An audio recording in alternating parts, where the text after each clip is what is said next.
George. We're together, we're on camera, we're at long-awaited Retail Week Live. Day one is down.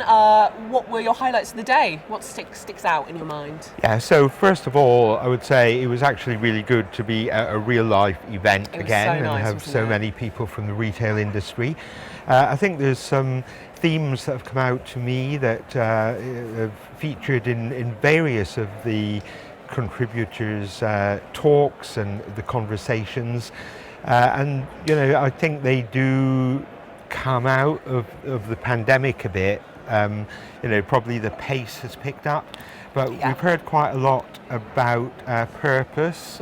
You know, that's become a bit of a buzzword, I know, over the last year or two. But I think over the last year, 18 months, because of what happened during the pandemic, a lot of retailers have really thought a lot about that, you know, right from their point of existence as a business, what are we here to do, through to bigger points about, you know, responsibilities on sustainability and things like that. So, you know, we've heard about that from people like Steve Murrells. It featured in what Ken from Tesco was saying. It's come up in various of the panel discussions, and there does seem to be a growing consensus that that sense of purpose, yes, we want to make money, we have to succeed as a commercial organisation, but that sense of greater purpose or the place in the world has come through quite strongly. Yeah, David Woods from Wix said something really interesting about that as well. He kind of made this point about like the responsibility retailers and bosses of retailers have to kind of take a stance on social issues.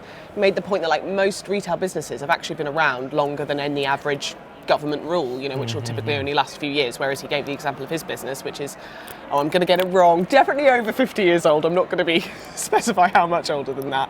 And so he was saying, like, actually the onus is on businesses, arguably in some ways more than governments, because they're going to be around arguably longer than the average political they've party got a contribution to make just through their longevity and experience.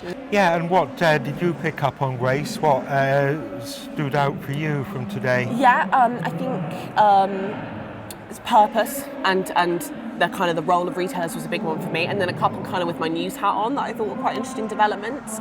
Big focus on live shopping.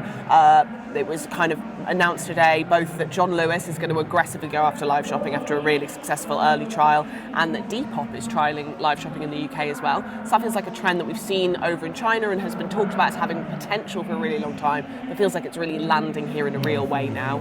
And then also Christmas and shortages and how retailers are responding. Yeah, the issue of the moment, that, isn't it? Definitely. Yeah, which the Henry Birch from Very was very interesting on that. Was basically, we said it was like a bit of a chicken and egg. Like, does the government saying no need to panic buy, is that what induces the panic buying? Is it the news? Like, what's feeding into it?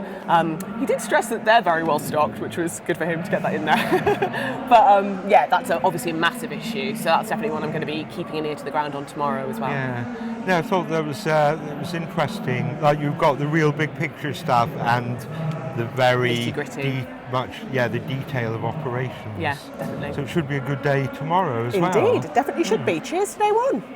Cheers.